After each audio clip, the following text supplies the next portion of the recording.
Bonjour à tous et à toutes. C'est le groupe 9. Pour cette nouvelle vidéo, nous allons parler euh, du tort.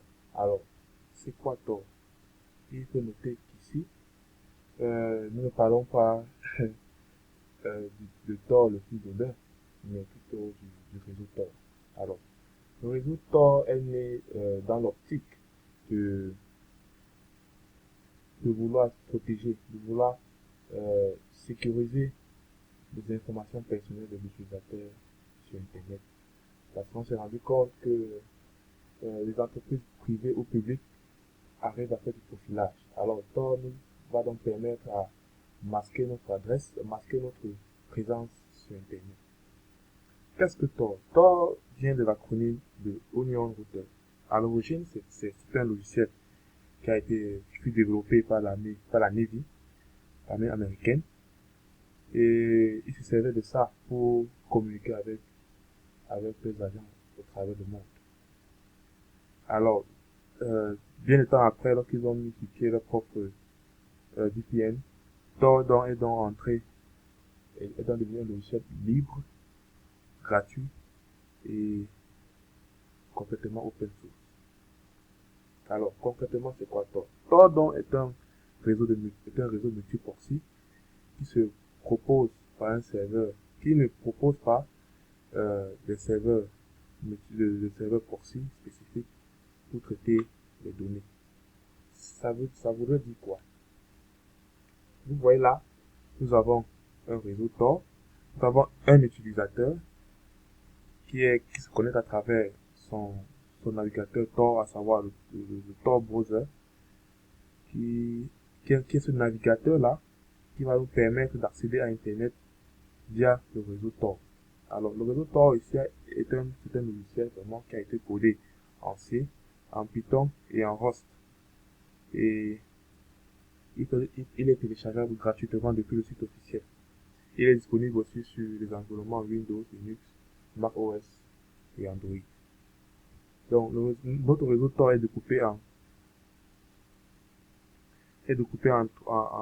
trois parties. Le premier, le premier élément ici à noter, est l'utilisateur.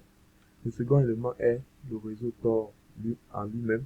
Et le dernier élément est est le nœud de sortie, c'est-à-dire l'exit node. C'est lui qui est censé faire euh, la complétion des requêtes pour, avant d'arriver sur Internet. Donc, le réseau Tor est constitué des utilisateurs d'un ensemble de nœuds de machines et évidemment une nœud de sortie. Et ici, il faudrait noter que lorsqu'on parle de multiproxy, ce ne sont pas des serveurs proxy en termes, de façon claire, de façon propre. Ici, là, chaque utilisateur ici, chaque utilisateur du réseau Tor est un point, est un point du réseau. C'est-à-dire, lorsque lorsque moi, à travers mon navigateur Tor, je transmets un message, à chaque fois que je vais router sur un autre ordinateur du réseau Tor, mon adresse IP va changer, ainsi de suite, jusqu'au nœud de sortie avant d'arriver sur Internet.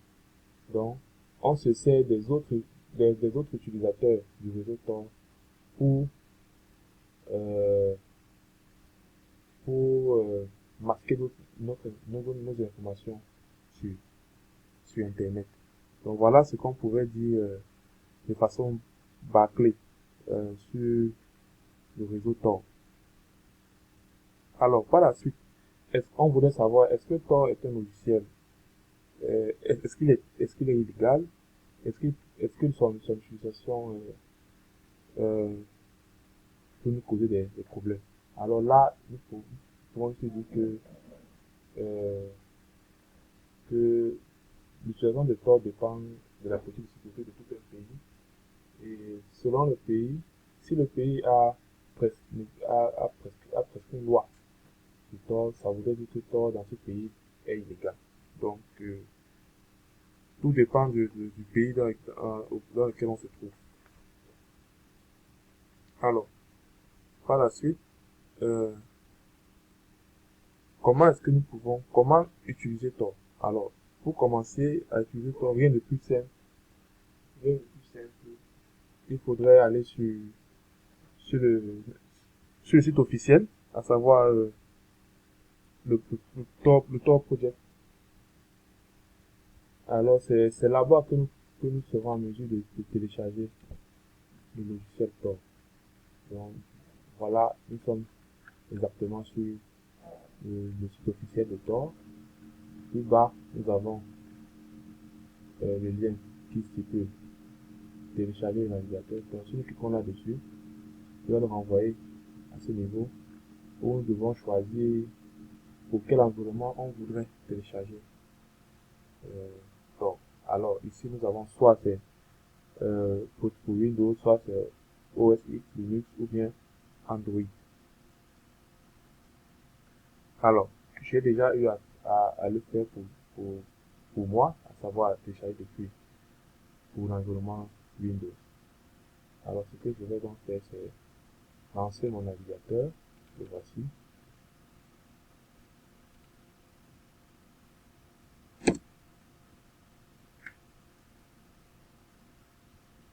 Et pendant que notre Tor browser se lance, il faudrait aussi noter que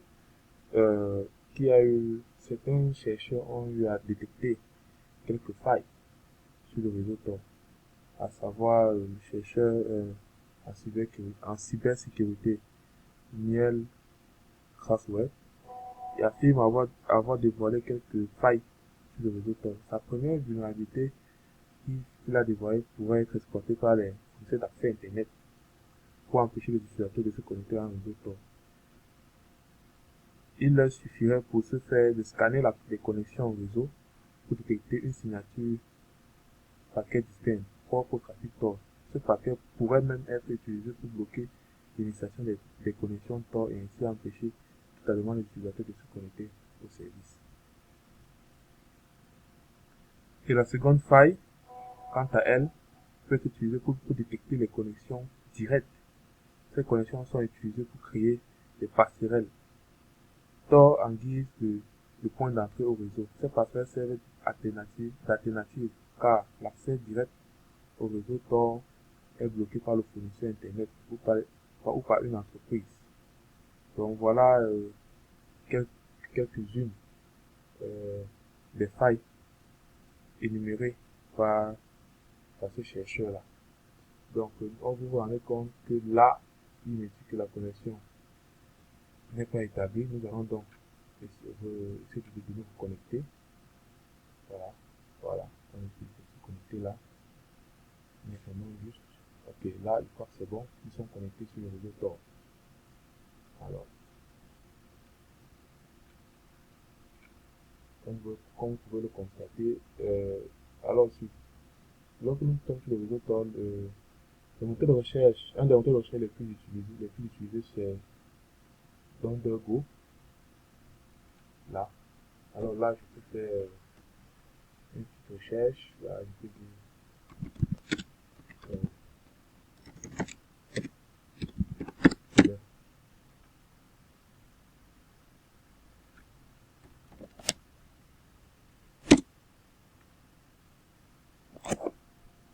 voilà. Désolé, la connexion n'est pas très bonne.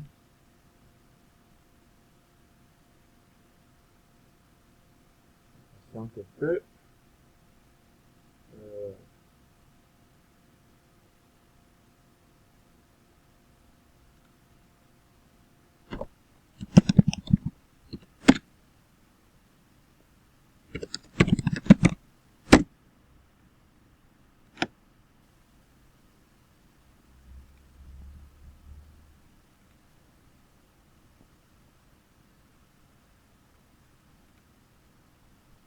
Alors, vous voyez que si je clique à ce niveau, là, vous vous rendez compte que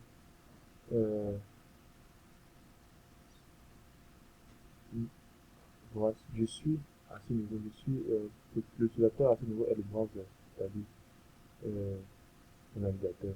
Mon point d'entrée, c'est la France. Et là, on me met l'adresse IP de la France Et les autres pays par lesquels transite ma requête sont le Canada et la Nouvelle-Zélande avant d'arriver sur le moteur de recherche donc là, c'est pour vous expliquer, ça explique brièvement ce que j'ai fait à ce niveau avec cette image. 3 éléments à savoir: l'utilisateur, le réseau, donc point de sortie et avant d'arriver sur Internet.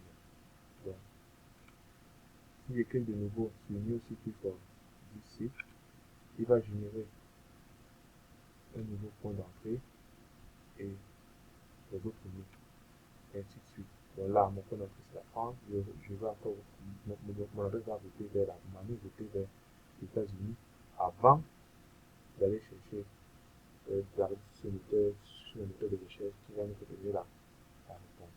Donc voilà un peu en quelque sorte de façon ramasser ce que je pouvais vous dire sur le réseau Tor.